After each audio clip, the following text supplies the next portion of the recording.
अपनी बाइबल को उठाकर अपनी सीट ग्रहण करके अपना अपना अंगीकार आप करेंगे कि आज का वचन मैं भूलूंगा नहीं और फलों को लेके आऊंगा।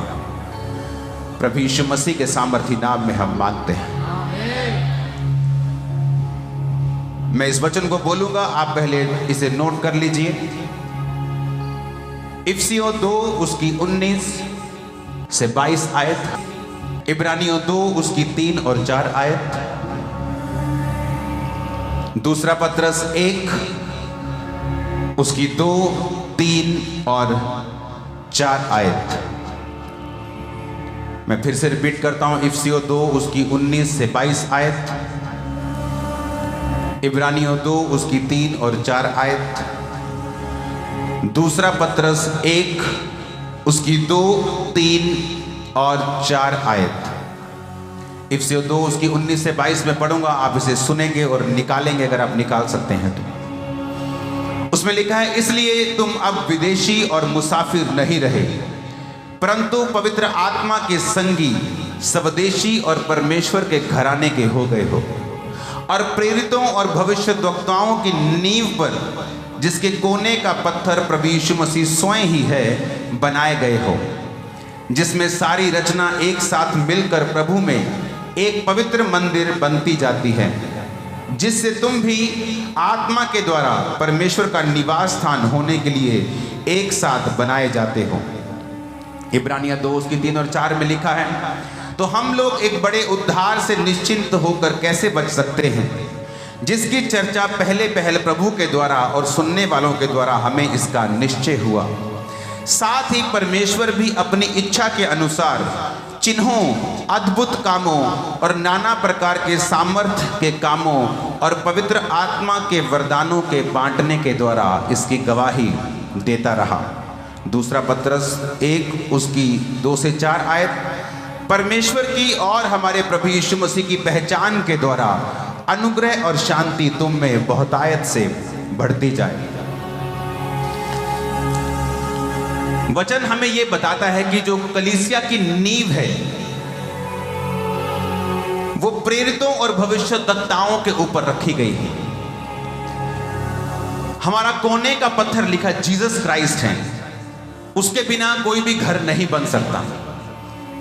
लेकिन लिखा कि प्रेरितों और भविष्यद्वक्ताओं की नींव पर, जिसके कोने का पत्थर मसीह है, तुम बनाए गए हो। पुराने टाइम में जब मूसा के लोगों ने प्रार्थना की, जब इस्राएलियों ने प्रार्थना की, जब उन्हें मालूम था कि ये प्रोफेटिक वर्ड है कि हम 400 साल के बाद छुड़ाए जाएंगे, लेकिन 430 वर्ष हो चुके हैं, उन्हें यह मालूम नहीं था कि कोई भी भविष्यवाणी बाइबल की अपने आप आपकी लाइफ में पूरी नहीं होती। इसलिए पौलुस ने कहा था तीमुथियुस को, जो भविष्यवाणियां तेरे विषय में की गई हैं उनके अनुसार तू अच्छी लड़ाई को लड़। एक क्रिश्चियन व्यक्ति बावजूद इसके कि वचन कहता है कि मेरे कोड़े खाने से तुम लोग चंगे हुए हो, बीमार रह सकता है। अगर आप इस वचन को इंडिविजुअली इसके साथ फाइट नहीं करते, इसके साथ प्रेयर नहीं करते, इसको क्लेम नहीं करते, इसको मांगते नहीं परमेश्वर से। जब उनको अपनी गलती का एहसास हुआ कि अगर प्रभु ने कहा, यहोवा ने कहा कि 400 साल के बाद मैं इस कौम को आजाद कर दूंगा, तो भी वो 430 वर्ष के बाद भी आजाद नहीं हुए और उन्होंने प्रेयर नहीं की, तो परमेश्वर ने दुखों को भेजा। तो राजा उनको तंग करने लगा, उन पर बोझ डालने लगा, मजदूरी उनको बढ़ाने लगा, तरह तरह के सबसे मुश्किल मजदूरी के काम उनको देने लगा। मजदूरी के कारण उन्होंने आहें भरी और परमेश्वर को छुटकारे के लिए बोला। अगर परमेश्वर उनकी जिंदगियों में मुसीबत ना भेजता, वो कभी भी प्रार्थना नहीं करते। जब उन्होंने प्रेयर की, परमेश्वर ने मूसा को भेजा, नबी को भेजा, और उसने कहा कि मैं मूसा को अपने वचन दूंगा, तुम लोग मेरे वचनों को मानना जो मैं मूसा को दूंगा। मूसा, नबी, प्रेरित, पास्टर्स कुछ नहीं, ये जस्ट परमेश्वर के भेजे हुए हैं। ये अपनी ओर से आपको कुछ नहीं कहते, इनकी अपनी कोई डॉक्ट्रिन नहीं है, अपना कोई ऐसा विश्वास नहीं है जो बाइबल से अलग हो। परमेश्वर ही ऐसे लोगों को खड़ा करता है। और वचन क्या कहता है?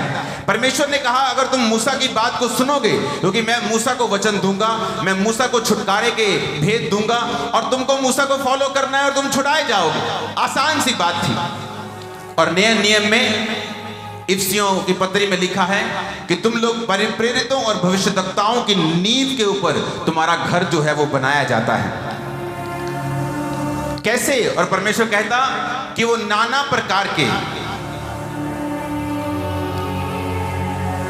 इब्रानियों 2 उसकी 4 आयत, परमेश्वर अपनी इच्छा के अनुसार चिन्हों, अद्भुत कामों, नाना प्रकार के सामर्थ्य कामों और पवित्र आत्मा के वरदानों के बांटने के द्वारा इसकी गवाही देता रहा। ये नाना प्रकार के सामर्थ्य के काम, चिन्ह, अद्भुत काम, ये किसकी ओर से? लोग बोलते शैतान की ओर से। वचन कहता है कि पवित्र आत्मा के वरदानों के बांटने के द्वारा परमेश्वर अपनी इच्छा के अनुसार चिन्हों और अद्भुत कामों और नाना प्रकार के सामर्थ्य कामों और पवित्र आत्मा के वरदानों के बांटने के द्वारा इसकी गवाही देता रहा। क्या गवाही देता रहा? आज कलीसिया स्ट्रगल क्यों कर रही है? जिस चीज के लिए उसे स्ट्रगल करने की जरूरत नहीं, वो इसलिए स्ट्रगल कर रही है क्योंकि कलीसिया को ये मालूम नहीं है कि आपका प्लेस, आपका स्थान कहां पे होना चाहिए। बाइबल कहती है जो लोग मूसा की बात को सुनते, मानते और चलते थे, परमेश्वर ने उनको छुटकारा दिया। और परमेश्वर ने क्या कहा कि अब वो मूसा तो नहीं होगा, अब नए नियम की कलीसिया में प्रेरितों और भविष्यद्वक्ताओं की नींव के द्वारा तुम बनाए जाओगे। ये परमेश्वर का प्लान है कि वो एक व्यक्ति को दर्शन देता है कि तुझे ये मेरा सुसमाचार लेके जाना है, तुझे पवित्रताई में चलना है, तुझे मेरी बात को सुनना है, तुझे डरना नहीं है, घबराना नहीं है, अपनी चिंता नहीं करनी। और परमेश्वर ने क्या कहा? जब तुम उस दर्शन को जो मैंने अपने दासों को दिया है, आपके पास्टर्स को दिया है, जहां आप सेवकाई में जाते हैं, जिस चर्च में जाते हैं, वो एक विजन अगर परमेश्वर ने उसको दिया है तो वचन ये कहता है उस विजन के पीछे आपकी ब्लेसिंग होगी। वो व्यक्ति परमेश्वर से सुनेगा, आपको बताएगा, आप उस विजन को लेंगे और उसके लिए काम करेंगे, प्रेयर करेंगे, फास्टिंग करेंगे, चर्च आएंगे, बीजों को बोएंगे, हर वो काम करेंगे जिससे वो दर्शन जो परमेश्वर ने अपने दास को दिया है पूरा हो सके। और वचन कहता है इस कारण से आप बनाए जाएंगे, आप ब्लेस्ड भी हो। और कोई तरीका बाइबल में ब्लेसिंग पाने का नहीं है। इसलिए बहुत से क्रिश्चियन फैमिलीज में मैंने कर्सिस को काम करते हुए देखा है, श्रापों को देखा है, शैतान को काम करते हुए देखा है, क्योंकि वचन ये कहता है आप किसी ऐसे दर्शन के नीचे होने चाहिए जो सर्वशक्तिमान परमेश्वर ने दिया हो अपने दास को। अगर आप वचन ध्यान से पढ़ेंगे तो पौलुस एक कलीसिया से बात कर रहा है कि जब मैं घटी में था, पौलुस अपने लिए नहीं मांग रहा था, पौलुस अपने लिए टेंट का काम करके अपना और अपने साथियों का भी पेट पालता था। मेरी प्रिंटिंग प्रेस है, मुझे बिजनेस, मेरा बिजनेस है, मैं कलीसिया से पैसा नहीं लेता। आप जो पैसा बोएंगे मैं नहीं उसे देखूंगा भी नहीं। लेकिन वचन ये कहता है, पौलुस कहता है मेरे मिशनरी कामों के लिए तुमने जो बोया था, अब मेरा परमेश्वर तुम्हारी हर घटी को महिमा सहित मसीह यीशु में क्या करेगा? पूरा करेगा। महिमा सहित, बेइज्जती के साथ नहीं। कई बार आप लोगों से पैसा मांगते हो, रिश्तेदारों से, आप तो शायद कम मांगते हो कि आपके रिश्तेदार मांगते हो तो कई बार इंसल्ट होती है उनकी, यार तो फिर पैसे मंगल लग गए। लेकिन जीसस ने कहा अगर तू मेरे कामों के लिए अवेलेबल रहेगा, सिर्फ पैसों से ही नहीं, जीवन से, लाइफ से, पवित्रताई से, तेरा पूरा परिवार, कहता मैं तेरी हर घटी को इज्जत के साथ पूरा करूंगा, कहीं भी तेरी बेइज्जती नहीं होने दूंगा, तेरी इज्जत को बढ़ाऊंगा, तुझे आशीषित करूंगा, तू अन्य जातियों में श्रेष्ठ होगा, तू सिर होगा, पूंछ नहीं होगा। आमीन ऊंचे वाला चाहिए चर्च। हालेलुया। बाइबल में एक भी चीज इत्तेफाक से नहीं मिलती आपको। अगर सुलेमान सबसे अमीर था तो वचन कहता है कि दाऊद, उसके बाप ने अपना पर्सनल सोना जो आज की करेंसी में 20,000 करोड़ के करीब था, ऐसा बीज बोया था। ऐसा बीज उसके पहले कभी इतना बड़ा बीज नहीं बोया गया था। तो परमेश्वर जब सुलेमान से बात करते हैं, जब वो हजारों भेड़ों को चढ़ाता है और सपने में उससे बात करते तो वो कहता है परमेश्वर मुझे बुद्धि चाहिए। प्रभु कहते क्या चाहिए? कहता मुझे बुद्धि चाहिए, विवेक चाहिए कि मैं इतने बड़े तेरी प्रजा का न्याय नहीं कर सकता, मुझे आने जाने की अकल दे, खड़े बैठने की होने की अकल दे। तो परमेश्वर ने कहा मैं तुझे बुद्धि और विवेक से भरा हुआ मन भी दूंगा, लेकिन तुझे इतना पैसा और विवेक और ऐश्वर्य दूंगा जो आज के पहले कभी ना दिया ना कभी बाद में दूंगा। रीजन क्या? मांगा तो कुछ और लेकिन मिला कुछ और, क्योंकि उसके बाप ने जो बोया था सुलेमान को वो सब काटने को मिला। क्योंकि आप परमेश्वर को बीट नहीं कर सकते, आप परमेश्वर को हरा नहीं सकते। आप एक कदम चलेंगे वो 10 कदम चलेगा, आप एक चीज बोएंगे वो 10 चीजें आपको देगा। इसलिए वचन में लिखा है जिनको बोने की आदत पड़ जाती है परमेश्वर ने कहा मैं उन्हें इतना दूंगा कि रखने की जगह भी उनके पास नहीं होगी। इसलिए तो लिखा है बाइबल में। जिस चर्च में आप खामरा चर्च में वर्शिप होते हुए देखते हो वो मेरी 8वीं चर्च है। 8 जगहें बदली 7 साल में, क्योंकि जहां जगह लेते थे वो भर जाती थी, लोग बाहर होते थे। अब क्या करें? अभी 7 जगह, अब मैं ऐसी जगह पे गया हूं जहां इससे 6-8 गुना ओवरफ्लो हॉल्स हमें हर 3 महीने बाद बढ़ाने पड़ते हैं। परमेश्वर ने क्या, उसने कहा मैं तेरे पास रखने की जगह नहीं होगी, तुझे इतना मैं आशीषित करूंगा। हालेलुया। पतरस 2:1-2 और 4 आयत में लिखा है परमेश्वर की और हमारे प्रभु यीशु मसीह की पहचान के द्वारा अनुग्रह और शांति बहुतायत से तुम में बढ़ती जाए। कहता परमेश्वर की पहचान के द्वारा अनुग्रह, अनुग्रह एक छोटा शब्द नहीं है। कहता grace and peace be multiply. Grace का मतलब है फेवर। आप चाहते हैं आपको फेवर मिलता है। मैंने फेवर को आते हुए देखा है, सरकारों से फेवर आते हुए देखा है, लोगों से आते हुए देखा है, बड़े बड़े लोगों से आते हुए देखा है, छोटे छोटे लोगों से फेवर आते हुए देखा है। परमेश्वर कहता फेवर और शांति तुम्हारे जीवन में यीशु मसीह की पहचान के द्वारा बढ़ेगी। यीशु मसीह की पहचान, नॉलेज, जिसका यूनानी मतलब है एपिग्नोसिस, जिसका मतलब है फुल डिसर्नमेंट, कि परमेश्वर की पूरी नॉलेज को लेना। यह शब्द निकला एपिगिनोस्को से, ग्रीक भाषा का 1921वां शब्द। इसमें लिखा है कि परमेश्वर को एक मार्क तक, कहता to know upon some mark, कि कहता ना कि यार मैं इस बंदे ਨੂੰ ना चंगी तरह जानता, मैं इस लेवल तक इस बंदे ਨੂੰ जानता। परमेश्वर ने कहा अगर तुम ग्रेस को मल्टीप्लाई होते हुए देखना चाहते हो, आप देखो कई सेवकाइयों में, कई लाइफ में, कई बिजनेस में आपको ग्रेस, आपको फेवर नहीं मिलता। वो मेहनत कर रहे लेकिन वो फेवर नहीं है जो दूसरे लोगों के पास है। परमेश्वर कहता है वो फेवर तुम्हारी लाइफ पे आ सकता है, तुम्हारी मैरिड लाइफ के ऊपर आ सकता है, तुम्हारे फाइनेंस पे आ सकता है, तुम्हारे बिजनेस के ऊपर आ सकता है, जॉब में आ सकता है। वो फेवर यूसुफ के ऊपर था। वचन कहता है कि जब वो बिक गया, पोतीफर के घर में झाड़ू पोछा मारने लगा, फेवर के कारण, कि फेवर उस पे था, वो हमेशा बढ़ता गया, धीरे धीरे धीरे चीफ सर्वेंट बन गया, उस घर का हेड बन गया। वचन कहता है कि प्रॉपर्टी से लेके हर चीज उसके हाथ में थी, अपने मालिक की पत्नी को छोड़ के हर चीज वो देखना उसने शुरू कर दिया था। इसको क्या बोलते हैं? फेवर। फेवर क्यों था? क्योंकि उसकी लाइफ के ऊपर पहचान थी, प्रैक्टिकल पहचान जो उसके भाइयों के पास नहीं थी। वचन कहता है कि जब उसके भाई पाप में थे, आपस में चुगलियां करते थे, एक भेड़ को मार के खा के बाप को बोलते थे कि हाँ भेड़िया खा गया, भेड़ बीमार हो गई। बाइबल कहती वो अपने भाइयों की जो गलत कामों का समाचार अपने बाप के पास लेके जाता था। उसने भीड़ को दरकिनार कर दिया, अकेला चलना मुनासिब समझा, क्योंकि जब आपको जीसस के वचन की पहचान हो जाती है, भाई साहब आप कभी नहीं डरेंगे कि आपका एमएलए क्या सोचेगा, आपकी सरकार क्या सोचेगी, फलाना बंदा क्या सोचेगा, फलाने लोग क्या सोचेंगे, एक खास तरह के जाति प्रजाति क्या, आप कभी परवाह नहीं करेंगे। क्यों? आपको मालूम है कि ग्रेस जो है, पीस जो है, शांति और अनुग्रह जो है, कोई बंदा आपको नहीं दे सकता।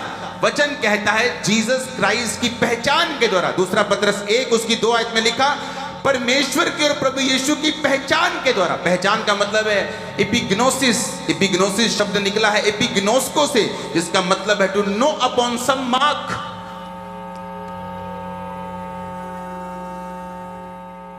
कि एक मार्क तक परमेश्वर को समझना, to become fully acquainted with, कहता एक चीज से पूरी तरह से परिचित हो जाना, कि जब आप जीसस क्राइस्ट के वचन से परिचित हो जाते हैं। एक है कि आपको मालूम है यीशु मसीह को आप मानते हैं, लेकिन फिर भी आपका बॉयफ्रेंड है, आपकी गर्लफ्रेंड है, 10-10 रिलेशनशिप्स हैं, इसका मतलब आपको उसकी पहचान नहीं है। जब आपको उसकी पहचान होती है, आप चर्च में भी पवित्रताई में जीते हैं, और जब आप बाहर निकलते हैं और आपको कोई प्रपोज आता है, आपको कोई लाइन आती है, आपको ये मालूम होता है अंदर से कि वचन कहता है पवित्र बन जिस तरह तेरा बुलाने वाला पवित्र है। बिना पवित्रताई तो परमेश्वर को कभी भी देख नहीं सकता। पवित्र पवित्र पवित्र सेनाओं का यहोवा। आपको अगर पहचान है, प्रैक्टिकल पहचान है, आप कभी भी उस रिलेशनशिप में नहीं जाएंगे। लेकिन अगर आपको पहचान नहीं है, आप 100 बहाने शैतान से मरवाएंगे, अपने दिल को समझाएंगे। जिसने शराब पीनी है उसने वचन का बहाना लगा के पी लेनी, क्योंकि उसे मालूम है कि दुनिया की सबसे बड़ी प्रॉब्लम, जब परमेश्वर ने लाखों करोड़ों को मार दिया था, सब बंदों को खत्म करके नूह की फैमिली बचा ली थी, तब उसकी प्रॉब्लम कहां से शुरू हुई थी? शराब से। कि वो दाखरस पी के नंगा हो गया तो बेटे ने देख लिया, बेटे ने देखा तो उसको श्रापित कर दिया गया। वो श्राप आगे बढ़ा, कनान जाति उससे पैदा हुई, तो परमेश्वर ने कहा अब्राहम ये वही कनान जाति है, वही कनान के देश है, मैं तुझे इसे दूंगा। क्यों? क्योंकि ये शरीर के द्वारा जन्मे हैं और तू आत्मा के द्वारा जन्मा है, और आत्मा से जन्मा हुआ व्यक्ति हमेशा ऊपर रहेगा शरीर से जन्मे हुए व्यक्ति से। लेकिन आज इस विषय में मैं नहीं बोलूंगा। बाइबल कहती है परमेश्वर के प्रभु यीशु मसीह की पहचान के द्वारा, ग्रीक भाषा का शब्द 1922 लिखा फुल डिजर्नमेंट। अपने पड़ोसी को बोलो फुल डिजर्नमेंट। इपिगिनोस्को, to know upon some mark, to know upon, कहता एक लेवल तक परमेश्वर को समझ जाना प्रैक्टिकली। ऊंची आवाज में हालेलुया खड़काओ जरा शैतान के कानों में। प्रैक्टिकली एक है कि मुझे पता है, हां चर्च में टाइट देते हैं, मुझे प्रैक्टिकली पहचान है कि अगर मुझे ग्रेस चाहिए, फेवर चाहिए अपने बिजनेस में, फाइनेंस में, वो फेवर मैंने कैसे पाया? क्योंकि मुझे पहचान है, अगर मैं बोऊंगा तो मैं काटूंगा। प्रैक्टिकल पहचान है, गिनोस को, to know upon some mark. जब आप एक चीज को एक मार्क तक, एक लेवल तक समझ जाते हैं, पहचान जाते हैं उसको, फिर आप हटते नहीं हैं। कहता ग्रेस कैसे आएगी, फेवर कैसे आएगा? यीशु मसीह की और पिता की पहचान के द्वारा। ऊंची आवाज में हालेलुया बोलो। आमीन। कि जब मुझे पहचान हो जाएगी, यूसुफ को पहचान हो गई कि यार कोई मायने नहीं करता मेरी लाइफ में क्या चल रहा है, मेरे 10 भाई पाप कर रहे हैं, आज मटन पनीर बन रहा है, आज लैम बन रहा है, आज कुछ बन रहा है, लेकिन मैं इसमें शामिल नहीं होऊंगा क्योंकि ये पाप का भोजन है। मैं पहचान चुका हूं परमेश्वर को, और इसीलिए वचन कहता है कि जो ग्रेस यूसुफ की लाइफ के ऊपर थी, उसके भाइयों की लाइफ के ऊपर कभी नहीं थी। अगर आप जान जाएंगे, यीशु को पहचान जाएंगे, जो ग्रेस आपके ऊपर होगी वो दूसरों के ऊपर नहीं होगी, जो आपकी सेवकाई के ऊपर होगी वो आपके रिश्तेदारों के ऊपर नहीं होगी, आपके ऊपर होगी। क्यों? क्योंकि प्रैक्टिकली आपने जीसस क्राइस्ट के वर्ड को फॉलो किया है। दाऊद भी सेम था। अगर आप ग्रेस का ही मतलब समझ जाए ना, फेवर का ही, आपकी लाइफ सेटल हो जाएगी। अगर आप समझ जाए कि परमेश्वर ने कहा grace and peace be multiplied to you, grace भी मल्टीप्लाई हो, पीस भी मल्टीप्लाई हो unto you through the knowledge of God and of Jesus our Lord। कि जीसस और पिता की नॉलेज के द्वारा तुम पर ग्रेस और पीस मल्टीप्लाई हो सकता है। वचन कहता है दाऊद अपने भाइयों के संग वो भी नहीं चलता था। उसके भाई पाप करते थे, गुनाह करते थे, वो जंगल में भेड़ बकरी को चराता था, उनके साथ बनती नहीं। तो बाप ने सोचा बनती नहीं तेरी भाइयों के साथ, चल काका ले जा भेड़ बकरियां, करो दूर रहेगा, ना लड़ेगा, ना खपेगा, ना सानू भी सुखी रखेगा, चल चला जा करो। ते करो गया ते बेटा ते बकरियां चार रहा दूर, और परमेश्वर का गुणगान कर रहा है, पाप में नहीं गिरा, वह विचार में नहीं गिरा, अपने भाइयों के सामने झुका नहीं जो पाप करते थे। ग्रेस उतरी। क्या ग्रेस थी? जब शमूएल नबी मसा करने के लिए आए तो उसने कहा कि भेजो बड़े बड़े लंबे लंबे भाई दाऊद के पढ़े लिखे राजा की सेना में। परमेश्वर ने कहा रिजेक्टेड, रिजेक्टेड, ये भी नहीं, ये भी नहीं, सब रिजेक्टेड है, सबको देख चुका हूं, सब पाप करते, गुप्त पाप करते हुए भी छोड़ दो इनको। किसको चुना है प्रभु तूने? अभी एक और है यार, वो तो दूर रहता है, वो तो निखट्टू बच्चा है हमारा, नहीं वो लड़ाकू बच्चा है, नहीं उसी को लेके आओ। और जब दाऊद को देखता है वो, परमेश्वर कहता है यही है, इसे मसा कर, मैं तेरे भाइयों के मत्थे में तेरा अभिषेक करूंगा। जब परमेश्वर तेरे साथ होगा, कितने मेरी बात को समझ रहे हैं? और वचन क्या कहता है? दाऊद को अभिषेक किया गया। ये पहली शुरुआत थी। जब हम बाइबल पढ़ते हैं, कई बार हम समझ के साथ नहीं पढ़ते, जल्दी जल्दी पढ़ लेते हैं। वचन में एक बात लिखी है, परमेश्वर ने कहा कि योनातन जो शाऊल का बेटा था, उसे मालूम था कि वो राजा मेरा बाप है, मेरा बाप मरेगा तो मैं राजा बनूंगा। ये तो नॉर्मल, ये तो आम बात नहीं, तो होना ही था। लेकिन वचन क्या कहता है? उसने कहा दाऊद से कि जब मेरा बाप मरेगा, यहोवा तुझे उस गद्दी पर बिठा देगा। इतना बड़ा फेवर, ऐसी ग्रेस, ऐसा फेवर कैसे? अरे भाई साहब, कोई गाड़ी नहीं देता आपको, कोई 10 रुपए नहीं आज छोड़ता, वो तो एक बड़ी गद्दी है। मैं कहता हूं कि लोग बाप का कत्ल कर देते हैं, भाइयों का कत्ल कर देते हैं पॉलिटिक्स में, कुर्सी के लिए। तो वो तो राजा की कुर्सी थी, खरबों अरबों, उससे भी पार। वो कैसे कोई कह सकता है कि मेरे बाप के बाद तुझे मिल जाएगी? क्योंकि जब आप पहचान जाते हैं क्राइस्ट को, यहोवा के वचनों को, वही फेवर की मैं बात कर रहा हूं। जिस दिन आप तौबा कर लेंगे और आज वायदा कर लेंगे, प्रभु कुछ भी हो जाए, मैं भूखा मरूं ना मरूं, जीऊं, कुछ भी हो जाए, तेरे वचन को छोड़ूंगा नहीं, और जो पहचान चुका हूं उसी पे चलूंगा। मैं आपको प्रॉमिस करता हूं, भविष्यवाणी करता हूं, आज से ऐसा फेवर आपके सिरों पर नाचेगा, कभी लाइफ में देखा नहीं होगा आप। नेवर। आप चाहे 40 साल से क्रिश्चियन क्यों नहीं हैं, ऐसा फेवर आएगा, आप बोलेंगे ऐसा मेरी लाइफ में मैंने कभी नहीं देखा जो हो रहा है, मेरी सेवकाई ने कभी नहीं देखा जो हो रहा है, मेरी लाइफ में, मेरी फैमिली में कभी नहीं देखा जो हो रहा है। हालेलुया। मैं, मेरी वाइफ के बड़ी हैरान होते हैं जिस तरह का फेवर, जिस तरह की ग्रेस हमें मिलती है लोगों से, ऊंचे पद वालों से, बड़े बड़े लोगों से। वो फेवर जो दूसरों के पास भी लाखों हजारों लोग होंगे, उनके पास नहीं, लेकिन वो फेवर परमेश्वर के वचन के द्वारा ही मिलता है। क्योंकि वचन कहता है कि grace and peace be multiplied unto you through the knowledge, इपिग्नोसिस के द्वारा, इपिगिनोस को जिससे निकला है कि to become fully acquainted with, to know upon some mark, कि जब आप जीसस क्राइस्ट, यहोवा पिता के वचनों को एक मार्क तक समझ जाते हैं, आप प्रैक्टिकली समझ जाते हैं कि ये मेरी हद है, इससे आगे मैं नहीं जा सकता, यहां मैं रह सकता हूं, इसके आगे नहीं जा सकता, ये खा सकता हूं, ये नहीं खा सकता, यहां जा सकता हूं, यहां नहीं जा सकता। जब तक आप बाउंड्रीज नहीं बनाएंगे, लाइफ में कुछ भी असर नहीं होगा। बाइबल कहती है प्रेरिताओं और भविष्यद्वक्ताओं की नींव के ऊपर कलीसिया को बनाया गया। प्रेरित प्रभु के बात को सुनते थे, सुसमाचार को लेके जाते थे, कलीसिया उन्हें सपोर्ट करती थी।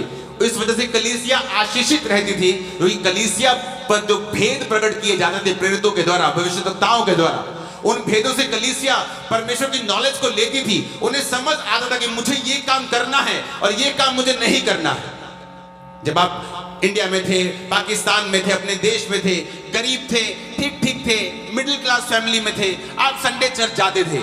आप कनाडा में आ गए, न्यूजीलैंड में चले गए, यूएसए में आ गए, अब आपको संडे भी काम करना है। आप संडे चर्च के बाद भी ढूंढते कि जल्दी मीटिंग खत्म हो जाए तो मुझे शाम की शिफ्ट लगानी है, मुझे सैटरडे भी काम करना है। भाई साहब एक दिन सुसमाचार के लिए चले, नहीं नहीं नहीं मेरी ड्यूटी है शाम को। अच्छा संडे शाम को चले, नहीं नहीं नहीं मैं संडे शाम की भी ड्यूटी है। अच्छा सैटरडे चले, वह छुट्टी होती, नहीं मैं उस दिन भी काम करता हूं। तो परमेश्वर कहता कि वो गरीब अच्छा था कि आज वाला तू अमीर अच्छा है। क्योंकि जब आप प्रभु को पहचान जाएंगे, आप हफ्ते में एक दिन सुसमाचार के लिए देंगे, आप प्रभु को पहचान जाएंगे, आप चर्च के विजन में आप पीछे पीछे चलेंगे। वो बोलेगी आपको प्रार्थना करनी है, आप प्रार्थना करेंगे। वो बोलेगी आपको फास्टिंग करनी है, बोना है, आप प्रार्थना करेंगे, फास्टिंग करेंगे। बोलेंगे अच्छा आज हमको सुसमाचार सुनाने के लिए जाना है, आप जाएंगे। क्योंकि आपको ये बात समझ आ जाएगी कि जो प्रेरित और भविष्यद्वक्ताओं की नींव है, जो वो बता रहे हैं, वो आपके फायदे के लिए है। परमेश्वर आप ही के ऊपर ग्रेस देना चाहता है। हालेलुया। लेकिन जब हम इंडिया में थे, पूरी तरह से चर्च के साथ, पूरी तरह प्रभु के साथ जुड़े हुए थे, लेकिन जैसे ही बाहर आए, हमें इन्फ्लुएंस ने, दुनिया के इन्फ्लुएंस ने घेर लिया। चर्च हमारे लिए बहुत एक छोटा सा स्थान बन चुका है, बहुत छोटा सा स्थान जहां हम संडे जाते 2 घंटे, वो भी एहसान करते कि आज आज ही आ गए हैं चर्च। लेकिन परमेश्वर ने क्या कहा? कहता ग्रेस तभी होगी जब तुम परमेश्वर को और पिता को पहचान जाओगे।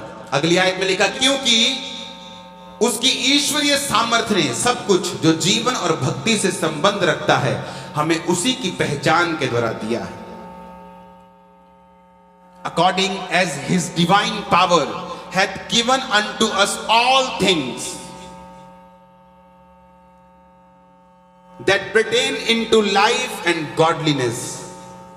कौन सी लाइफ? ज़ोए लाइफ। परमेश्वर ने इस वचन को बड़े ध्यान से समझना।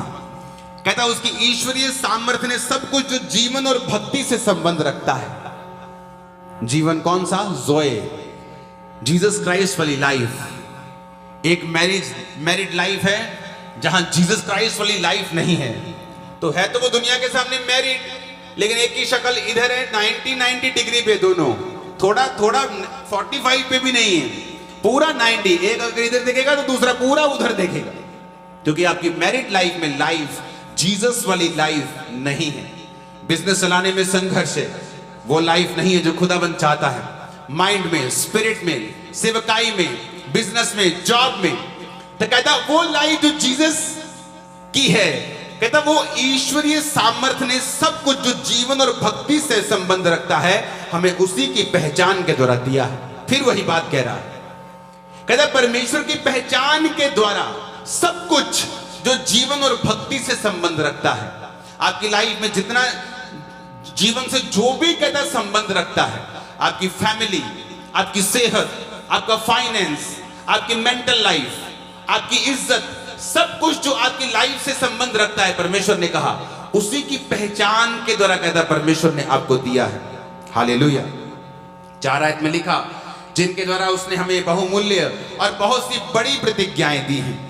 हिंदी में प्रतिज्ञा लिखा है, लेकिन जब आप इसे इंग्लिश में पढ़ेंगे तो उसने लिखा whereby are given unto us exceeding great and precious promises। आपको प्रेशियस प्रॉमिसेस मिले हैं, ग्रेट प्रॉमिसेस मिले हैं। परमेश्वर ने आपके साथ वायदे किए हैं ताकि इनके द्वारा तुम उस सड़ाहट से छूटकर जो संसार में बुरी अभिलाषाओं से होती है ईश्वरीय स्वभाव के सहभागी हो जाओ। कहता उस सड़ाहट से छूट जाओ जो संसार में बुरी अभिलाषाओं से होती है। जब आप सड़ाहट को यूनानी भाषा में पढ़ते हैं उसका मतलब है पेथोरा, जिसका मतलब है डिके, एक चीज का सड़ जाना। आज लोगों की मैरिड लाइफ सड़ चुकी है क्योंकि बाहर एक बाहर वाली भी है, बाहर एक बाहर वाला भी है। डिके हो चुकी हैं लाइव्स, बॉडीज, फाइनेंसेस, क्योंकि वो फाइनेंस कभी परमेश्वर के काम नहीं आए, कभी टाइथ नहीं दिया, कभी ऑफरिंग नहीं। फैमिली लाइफ डिके हो चुकी है। क्यों? क्योंकि परमेश्वर को हमने वो सब कुछ समर्पित नहीं किया हुआ। जो कुछ यूसुफ के हाथ में था, सारा कुछ ब्लेस था, उसकी पत्नी उसके हाथ में नहीं दी थी, उसी पे शैतान ने अटैक किया। समर्पित किया ही नहीं अपने बिजनेस को। आज से 20 साल पहले का डाटा यह बताता है कि दुनिया में 90% इवेंजलिज्म पूरी वर्ल्ड में, जब 20 साल पहले होता था, आज का डाटा मेरे पास नहीं है, 20 साल पहले का, तो वो 90% इवेंजलिज्म अमेरिकन बिजनेसमैन के पैसों के द्वारा हुआ है। अमेरिका और कनाडा में थोड़ा ही फर्क है। यहां से सामने चले जाओ तो 1 घंटे में अमेरिका आता है, गाड़ी में 1-1.5 घंटे में। लेकिन वहां स्पिरिट अलग है। क्यों? क्योंकि उन लोगों ने अपने बिजनेस को डेडिकेट किया कि पास्टर आप प्रीच करें, हमारा बिजनेस डेडिकेटेड है आपकी सेवकाई के लिए। आदत पड़ गई, लोगों की टेस्टिमनीज आनी शुरू हुई। आदत पढ़ते पढ़ते हर बिजनेसमैन को आदत पड़ी। आज दुनिया के सबसे बड़े बड़े बिजनेसेस यूएसए में बताने की जरूरत नहीं। मीडिया किसके पास है? यहूदी लोगों के पास, जो टाइथ के बिना तो बात ही नहीं करते, परमेश्वर को दिए बिना तो बात नहीं। छोटे बच्चों को सिखाते, चर्च में चल रहे हो अपना टाइथ निकालो, पॉकेट मनी 10 रुपए मिली, टाइथ निकालो। पहचान है उन्हें जीसस क्राइस्ट के वर्ड्स की, यहोवा के वचनों की। अगर कुछ यहूदी जीसस को नहीं मानते, यहोवा के वचन को मानते हैं, लेकिन वचन को मानते तो असर भी उनकी लाइफ में है, चाहे वो किसी भी तरह हो। जब पहचान नहीं है, जब हमने सुना है लेकिन उसको फॉलो नहीं करते तो रिजल्ट हमारी लाइफ में कभी नहीं आता। परमेश्वर ने कहा तुम्हें बड़ी प्रतिज्ञाएं मिली ताकि तुम उस सड़ाहट से, उस डिके से छूट जाओ जो संसार में बुरी अभिलाषाओं से होती है। इसलिए परमेश्वर ने कहा शैतान तुम्हें नष्ट करने के लिए आया, लेकिन जीसस क्राइस्ट ने कहा मैं तुम्हें जीवन देने के लिए आया। कैसे जीवन देंगे? वो वचनों के द्वारा ही। चर्च में कैसे लोगों के जीवन बदले? वर्ड के द्वारा। जब वर्ड को फॉलो किया कि नहीं, हमारा बिजनेस, मेरी लाइफ, मेरी लाइफ का हर हिस्सा, मेरी सेहत, मेरा काम, मेरा सब कुछ परमेश्वर के लिए है और उसके किंगडम के लिए मैं इसे समर्पित करता हूं, कभी शैतान अटैक नहीं करेगा। आप उस चीज को कभी किसी को हिलाने नहीं देंगे जो आपके बहुत काम आती हो। आप किसी की दूसरी चीज भी आपसे मांग लेगा, आप उसे दे देंगे, लेकिन कई बार आप बोलते नहीं यार मैं गाड़ी नहीं दे सकता, मेरी जॉब इस पे डिपेंड करती है, मैं गाड़ी नहीं मुझे लेट हो जाएगा, मेरा बिजनेस इस पे डिपेंड करता है, मैं गाड़ी नहीं दे सकता तेरे को। जब आपकी लाइफ परमेश्वर के लिए काम आनी शुरू होती है, शैतान उसे छू नहीं पाता, परमेश्वर छूने नहीं देता उसको। आपकी वर्थ इसी तरह से बनती है कि आप परमेश्वर के किंगडम के लिए कितने फायदेमंद हैं। मुझे हैरानी होती है, जब लाइफ में गरीबी थी तो आप चर्चिस में थे, लेकिन जब लाइफ में ब्लेसिंग आई और आपको कुछ करने का समय था तो आप अपने वर्क प्लेसेस के ऊपर होते। सोचो परमेश्वर क्या सोचता होगा कि उसने आपको गलती की है आशीषित करके, कि आप तब अच्छे थे। क्या आपका समर्पण पहले से अधिक नहीं होना चाहिए था? क्या आपकी पवित्रता पहले से अधिक नहीं होनी चाहिए थी? क्या आपकी प्रार्थना पहले से भी अधिक नहीं होनी चाहिए थी? लेकिन अब क्वेश्चंस करते हैं हम परमेश्वर से, सवाल जवाब करते हैं।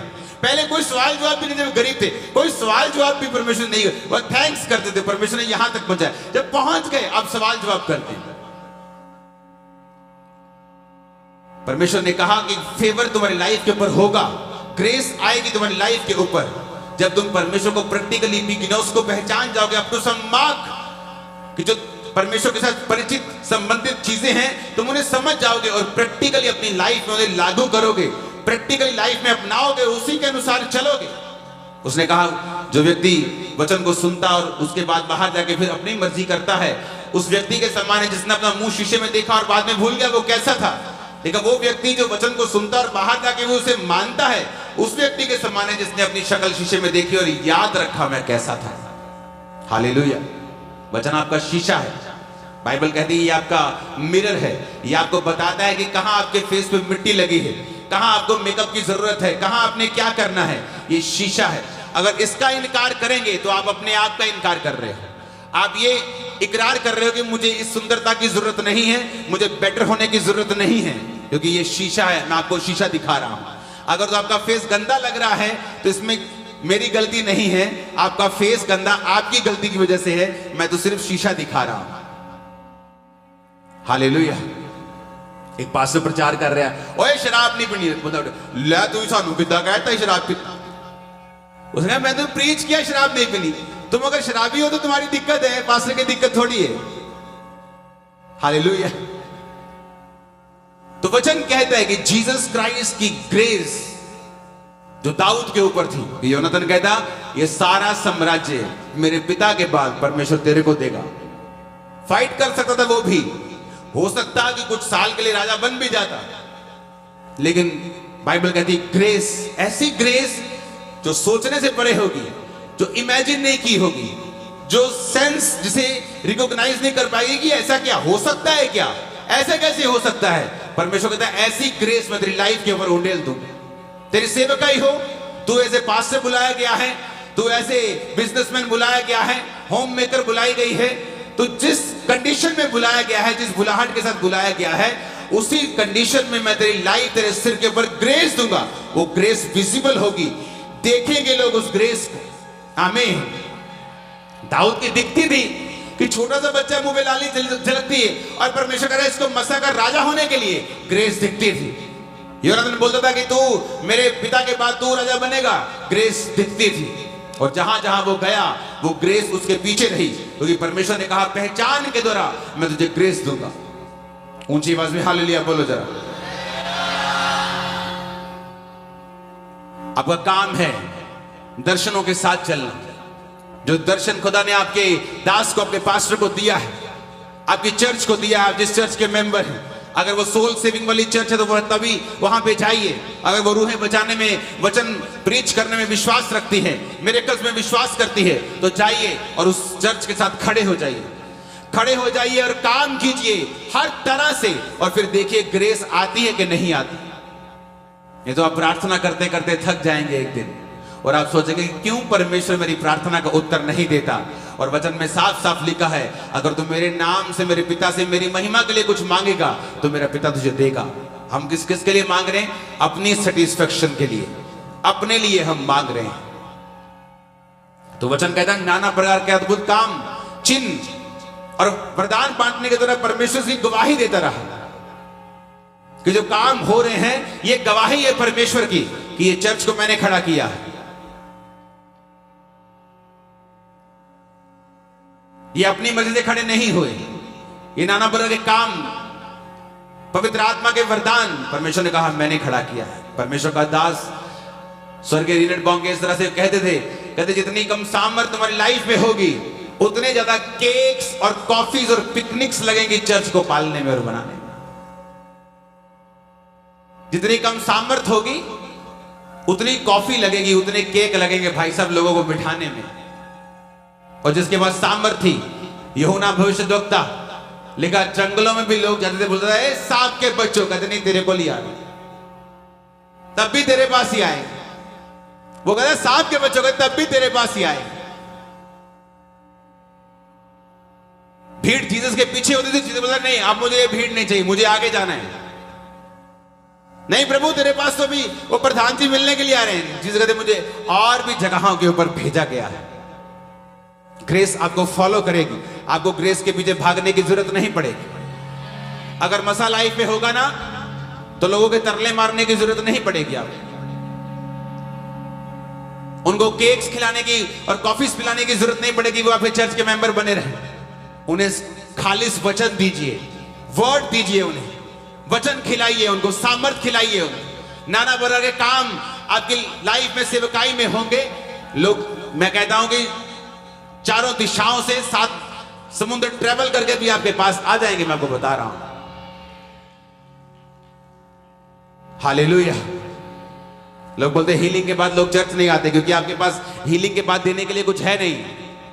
अगर आपके पास हीलिंग के बाद कुछ देने के लिए है नहीं तो लोग हीलिंग के बाद फिर नहीं आएंगे। अगर आपके पास हीलिंग के बाद देने के लिए वर्ड है, आपके पास वचन है कि आप वचन के जरिए ही लोगों को खड़ा कर सकते हो, उन्हें चर्च में बिठा सकते हो, उन्हें परमेश्वर में स्टैंड कर सकते हो, यही आपको चाहिए। और जहां जहां वचन का खालिस प्रचार होगा, हीलिंग, डिलीवरेंस, मिरेकल्स वहां पीछा करेंगे। हालेलुया। मेरी आपको यह सलाह है, आपका भाई होने के नाते, आपका अगुआ होने के नाते, कि आप जीसस क्राइस्ट के वचनों को सुने नहीं, क्योंकि नुकसान उसका नहीं है, मेरा नहीं। आपको उसे पहचानना पड़ेगा, practical to know some mark, एक लेवल तक आपको उसे समझना पड़ेगा, अपनी लाइफ की कॉलिंग को समझना पड़ेगा, चर्च के साथ जुड़ना पड़ेगा, क्योंकि उसके बिना आप रियल क्रिश्चियन नहीं हैं। वचन कहता है कलीसियाओं की रीति के अनुसार हर हफ्ते इकट्ठा होना ना छोड़ें। आप एक दर्शन के साथ लगेंगे जो सुसमाचार के ऊपर बेस्ड होगा, उसके बाद परमेश्वर आपको ब्लेस करेगा। आप देखेंगे आपकी लाइफ का रियल मकसद आपको समझ आएगा। परमेश्वर आपकी प्रार्थना को सुनेगा, वो आपके आंसुओं को व्यर्थ नहीं जाने देगा। आपकी लाइफ में, आपके बच्चों की लाइफ में एक बड़ी टेस्टिमनी को पैदा होते हुए मैं देख रहा हूं। आपकी शर्मिंदगी को खत्म होता हुआ मैं देख रहा हूं, बीमारियों को जाते हुए देख रहा हूं, तकलीफों को निकलते हुए देख रहा हूं, शैतान को शर्मिंदा होते हुए देख रहा हूं। आमीन। मेरे को ऊंचे बोलना चाहिए चर्च। Hallelujah, hallelujah. तैयार है उसके वर्ड को फॉलो करने के लिए? बिना जीसस के वर्ड को फॉलो किए कुछ नहीं होगा।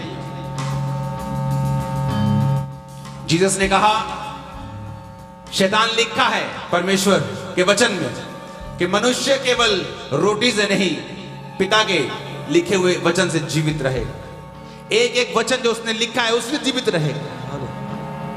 यीशु ने नहीं कहा, थोड़े दिन पहले मिरेकल हुआ था ना, आकाशवाणी हुई थी ना कि मैं उसका बेटा हूं, मिरेकल्स होने जरूरी है। विश्वास को बढ़ाते हैं ये, प्रभु करता है गवाही देने के लिए कि सेवकाइयां मेरी ओर से, लेकिन शैतान घोराने के लिए वचन भी चाहिए।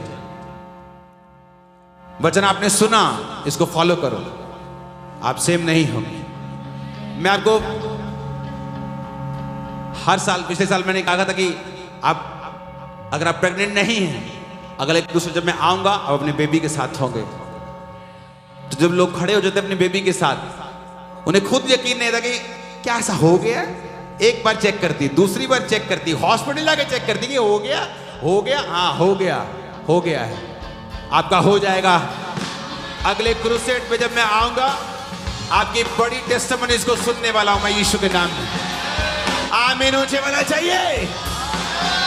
Hallelujah, hallelujah. तो मेरी ये बेनती है, हाथ जोड़ के, झुक के, जैसे भी लगा लो कि वचन जब आप सुनते हैं, उसकी पहचान को पा लेते हैं, वचन से मत मुड़िए। शैतान यही कर रहा है और वो आपके जीवन में आपका फायदा उठा रहा है। जिस परमेश्वर ने हमें अपना इकलौता बेटा दे दिया, क्या वो आपके पति को रख छोड़ेगा आपके लिए? क्या आपका पति नशा नहीं छोड़ता? क्या वो उसको छुटकारा नहीं देगा? क्या वो आपके घर में हीलिंग नहीं देगा? क्या वो आपके बिजनेस को ब्लेस नहीं करेगा? ऐसे प्लैनेट्स है जहां हीरो की बारिश होती है। साइंस स्टूडेंट तो जानते हो, रूबीज की बारिश होती है। पूरे पूरे ग्रह हीरे के बने हैं। कचरा कचरा है वहां, कचरा है, हीरा कचरा है। वो परमेश्वर के आपसे पैसा रख छोड़ेगा? नहीं, उसने एक स्ट्रक्चर बनाया है। एक सॉफ्टवेयर होता है ना, उसमें अपना नाम भरो, ये भरो, वो भरो, अपने आप काम करने लगता है। आप प्रभु से नहीं कह सकते बिना नाम भरे, बिना सॉफ्टवेयर में गए कि प्रभु तू क्यों नहीं सुनता? कहता मैंने सॉफ्टवेयर बना दिया है, मैंने स्ट्रक्चर बना दिया है, इसमें घुस, जो मैं कह रहा हूं वो कर। अपने आप ये सारी चीजें मेरे धर्म और राज्य की खोज के बाद तुझे मिलती जाएंगी, अपने आप तेरा पीछा करेंगी। क्या आपको लगता है कि उसने ऐसे अपने बेटे और बेटियां जन्माई हैं जो नाश्ते के लिए भीख मांगे? एक राजे से राजकुमार सुबह उठ के कहे कि पिता मैं रो रो कर मांगता हूं, मेरी प्रार्थना को सुने और मुझे नाश्ता दे। कहता बेटा ये नाश्ता नूश्ता मांगना छोड़ दे, सारी सल्तनत तेरी है, राज करना सीख। हालेलुया, राज करना सीख। कहता वो आपको बेटा नहीं देगा, आपके हस्बैंड को नहीं देगा, नशा नहीं छुड़वाएगा, चंगा नहीं करेगा। कहता ये छोटी चीजें है, तू नाश्ता मांग रहा है, राज करना सीख। वचन को मान, प्रार्थना कर, रोज संडे चर्च में जा, मीटिंग्स अटेंड कर, सुसमाचार के लिए अपना जीवन दे, तू राज करेगा।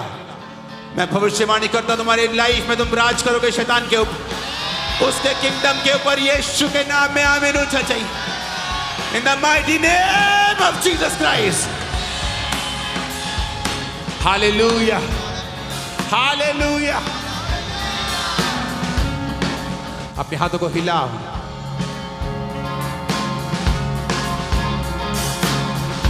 अगले 5 मिनट हम सब खड़े होकर अपने परिवार के लिए, अपने जीवन के लिए, अपनी चर्च के लिए जो कुछ आपको प्रभु ने दिया है, आप उन सब चीजों के लिए प्रार्थना करें और खुदा को कहेंगे खुदाबंद मुझे छू, मेरे जीवन को छू, तेरा आत्मा मुझे छुए। अपने हाथों को उठाकर, अपने हाथों को उठाओ और हिलाओ। अगले 5 मिनट स्लो वर्शिप के साथ आप प्रार्थना करेंगे खुदा बाप मुझे छू, मेरे घराने को, मेरी लाइफ को। मैं वायदा करता हूं तेरे वचन के पीछे आज मैं चलूंगा, पहचानूंगा, प्रैक्टिकली कभी उससे पीछे नहीं हटूंगा। अपने हाथों को उठा के प्रार्थना करो अपने परिवारों के लिए। बीमार लोग अपनी बॉडी पे हाथ रखें, उसे छुएं। यीशु के कोड़े खाने से मैं चंगा हो चुका हूं, इकरार करें। व्हीलचेयर के रोगी अपनी बॉडी को टच करें। इमरजेंसी सेक्शन ऑयल लगाएं उन पे। अपने होंठ को खोलें। जो बीमार हैं खुदा से बात करें, परमेश्वर मुझे छू और मुझे चंगा कर। ऊंची आवाज में दुष्ट आत्माओं से ग्रसित जो लोग हैं प्रार्थना करेंगे राइट नाउ कि परमेश्वर आज तेरा आत्मा मुझे आजाद करे हर तरह की दुष्ट आत्मा से, उसके इन्फ्लुएंस से। मांगो ऊंची आवाज में। यीशु दे लहू दीजे, बोलो यीशु दे लहू दीजे, यीशु दे लहू दीजे, बोलो यीशु दे लहू दीजे। लहू दे विच छुटकारा उस दे, लहू दे विच छुटकारा उस दे, पापां दी माफी है। यीशु दे लहू दी जय, बोलो यीशु दे लहू दी जय, यीशु दे लहू दी जय, बोलो यीशु दे लहू दी जय।